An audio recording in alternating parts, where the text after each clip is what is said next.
ini sekolah TK milik BUMN, dan itu 20 tahun yang lalu sekolah ini benar-benar favorit gitu ya. Di situ saya handle 7 TK, dan dimana 3 TK-nya itu akan tutup. Jadi saya dikasih challenge bagaimana selama saya jadi konsultan ini mereka tidak tutup gitu.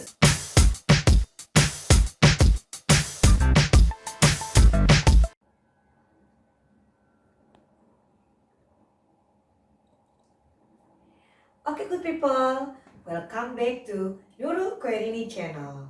Oh ya, kita hari ini akan bahas tentang disruption. Oke, tapi sebelum kita mulai sharingnya, jangan lupa subscribe dulu ya. 1, 2, 3. Terima kasih. Oke, good people, vlog kita kali ini kita akan sharing tentang disruption. Yang tadi saya baca, ini bukunya ada Self Disruption dan Disruption, karyanya Prof. Renal Kasali. Juga ini saya baca juga punya Pak Yusuf Hadi, Millennial Skill Everything. Nah, ternyata teman-teman, tidak hanya dunia bisnis saja loh yang terdisrupt. Apa artinya dari disruption ini, yaitu tercabut, terganggu, kacau balau gitu ya. Ternyata yang paling dekat oleh kita sebagai guru, yaitu dunia pendidikan, institusi sekolah pun banyak yang terdisrupt. Contohnya apa Bu Nurul? Contohnya sekarang ini banyak sekali sekolah-sekolah yang muridnya makin menurun, dan akhirnya endingnya mereka tutup ataupun sampai terjual. Demikian. Oke, good people, di sini saya akan sharing waktu saya menjadi konsultan pendidikan pada tahun 2010 gitu ya. Ini sekolah TK milik BUMN, dan itu 20 tahun yang lalu sekolah ini benar-benar favorit gitu ya. Di situ saya handle 7 TK, dan dimana 3 TK-nya itu akan tutup. Jadi saya dikasih challenge bagaimana selama saya jadi konsultan ini mereka tidak tutup gitu, 3 sekolah ini. Dan alhamdulillah di tahun 2012 itu alhamdulillah di endingnya muridnya nambah banyak, dan ada beberapa perubahan juga yang dilakukan oleh para foundationnya, dan alhamdulillah tidak jadi ditutup.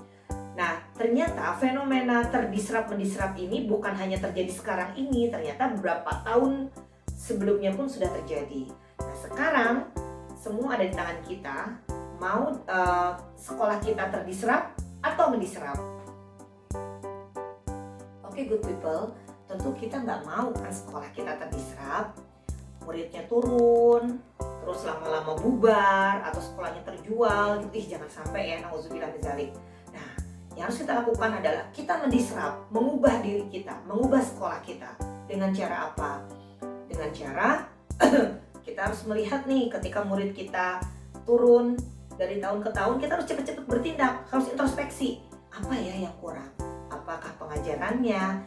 Jangan sampai kita menyalahkan pihak luar atau menyalahkan sekolah luar. Contohnya kalau di unit TK nih, misalnya, oh iya sekolah kita kan muridnya tahun ini sedikit karena di sana ada PAUD, di sini ada PAUD. Jadi karena PAUD menjamur, jadi kita menyalahkan PAUD.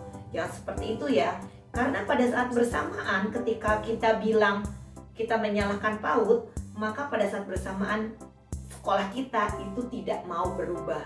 Dan pada saat yang akan datang, waktu berlalu, lama-lama sekolah kita yang akan terdisrupt. Oke, good people, berikut tips sederhana dan aplikatif untuk kita mendisrupsi sekolah kita. Yang pertama itu adalah kuasai teknologi. Apa saja Bu Nurul? Yang pertama, kuasai platform pembelajaran jarak jauh. Contohnya Microsoft Teams, contohnya lagi Google Classroom. Yang kedua, kuasai video conference. Contohnya Zoom dan juga Google Meet. Yang ketiga, kuasai konten pembelajaran. Teman-teman guru bisa membuat video pembelajaran dan bisa diunggah di YouTube. Oke, good people, untuk tips mendisrupt yang kedua yaitu lakukan home visit.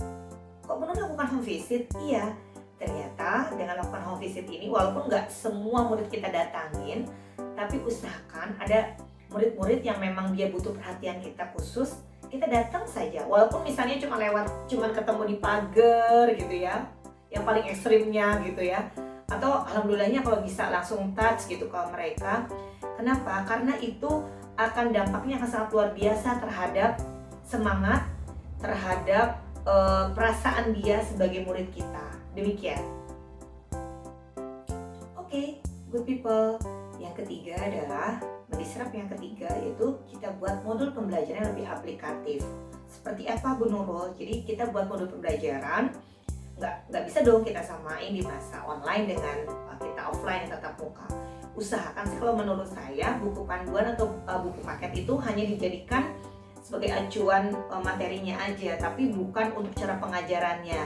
Begitupun dengan tugasnya, karena buku paket itu kan untuk ditujukan untuk pembelajaran tatap muka ya.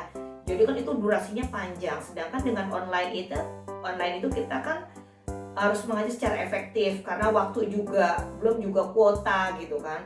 Nah, jadi kalau menurut saya guru sebaiknya membuat modul pembelajaran yang lebih aplikatif, yang lebih murah.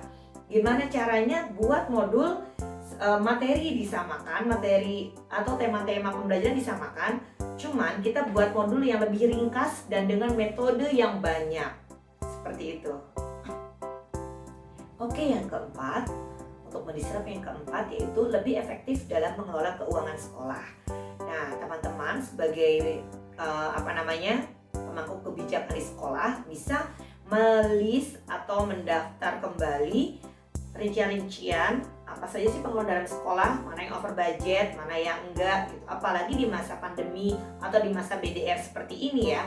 Jadi teman-teman kan buku paket nggak harus beli, terus juga kegiatan-kegiatan outing gitu kan, itu juga nggak harus dilakukan gitu. Sehingga ketika kita sudah bisa menekan biaya-biaya yang lebih efektif lagi, maka kita bisa memberikan uang daftar sekolah ataupun uang SPP lebih sedikit lah gitu, lebih murah lebih rendah dibandingkan sebelumnya, sehingga sekolah kita bisa lebih kompetitif gitu. Oke, untuk yang kelima itu kita titik fokusnya di sarpras. Kenapa Bu Nurul? Di masa pandemi seperti ini yang kita nggak tahu kapan selesainya ya, 2 atau 3 tahun ke depan. Nah, yang dibutuhkan oleh orang tua itu kan anak nyaman, aman di sekolah dan juga benar-benar terjaga kesehatannya di sekolah. Nah, baiknya sekolah itu benar-benar fokus di kesehatan. Contoh kecilnya di tiap kelas disediakan hand sanitizer, masker, tempat cuci tangan gitu ya, sabun cuci tangan, bener-bener diperhatikan kebersihannya. Juga ada humidifier, terus AC sirkulasi udara, terus disinfektan juga di ruangan maupun di lingkungan sekolah itu diperhatikan, sehingga orang tua pun tetap nyaman gitu meninggalkan anaknya di sekolah untuk belajar. Demikian. Oke, good people. Semoga BDR ini, pandemi ini segera berlalu gitu ya, dan kita bisa bertemu dengan murid-murid kita, bercengkrama, dan juga semoga saya doakan semoga kita tetap semangat dalam mendidik anak-anak generasi bangsa yang lebih hebat lagi ke depannya. Tetap semangat, semoga sekolah kita menjadi sekolah yang unggul, sekolah kita bisa terus berdiri 10 tahun, 20 tahun, 30 tahun ke depan gitu ya. Dan kita semuanya tetap menjadi guru-guru yang hebat untuk murid-murid kita. Jadi jangan putus asa. Selalu ada peluang, selalu ada kesempatan, dan selalu ada hal yang indah dalam setiap ujian yang diberikan oleh Allah Subhanahu wa taala. Oke, good people. Apabila video ini bermanfaat untuk kalian, silahkan like, share, subscribe juga channel. Terima kasih. Assalamualaikum warahmatullahi wabarakatuh.